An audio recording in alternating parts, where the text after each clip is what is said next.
paid to represent Turkey's interests during Trump campaign. The candidate he was advising last fall was running on a platform of America First. The client he was working for last fall was paying him more than $500,000 to put Turkey first.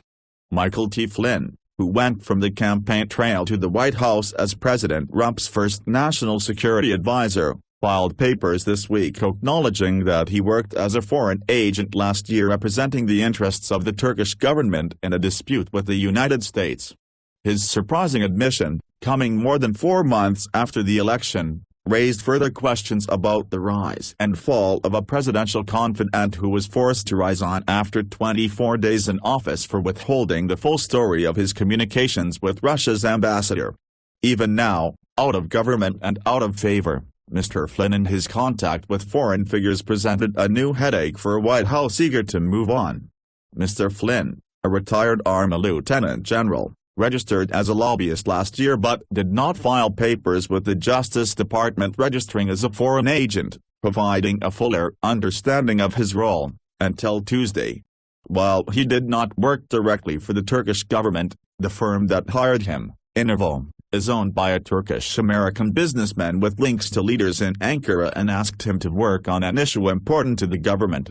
Continue reading the main story-related coverage. Why Michael Flynn resigned February 14, 2017. Graphic. The timeline of Michael Flynn's phone call with Russia, who knew what, and on February 14, 2017, Trump will look into reports that Flynn discussed sanctions with Russia. February 10, 2017. Flynn is said to have talked to Russians about sanctions before Trump took office. February 9, 2017. The White House said that Mr. Trump did not know that Mr. Flynn was acting as a foreign agent when Mr. Trump appointed him National Security Advisor, a position that gave him access to classified meetings and materials.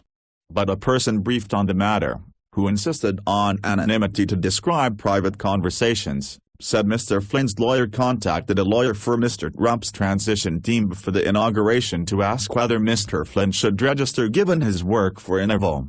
The transition lawyer offered no advice, saying it was up to Mr. Flynn.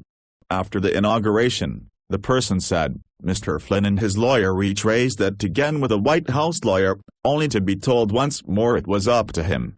Mr. Flynn had no comment on Friday.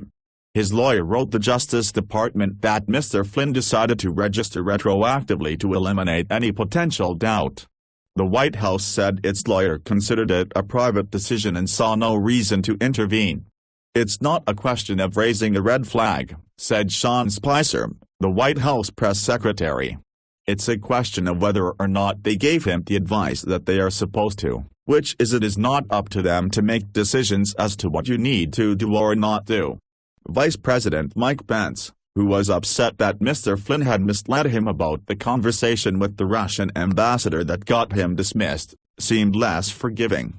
News reports on the matter were the first I heard of it, the vice president said during an interview on Fox News Thursday night, and I think it is an affirmation of the president's decision to ask General Flynn to resign. Throughout the campaign, Mr. Flynn positioned himself as someone willing to call out a national security establishment that was too corrupt to keep America safe.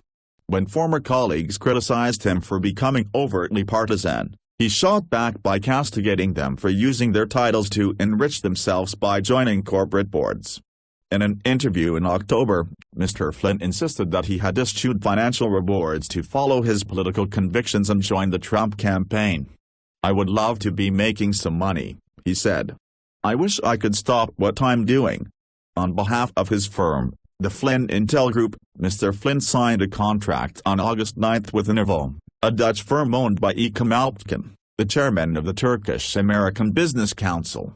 Mr. Flynn's firm was to receive $600,000 for 90 days of work.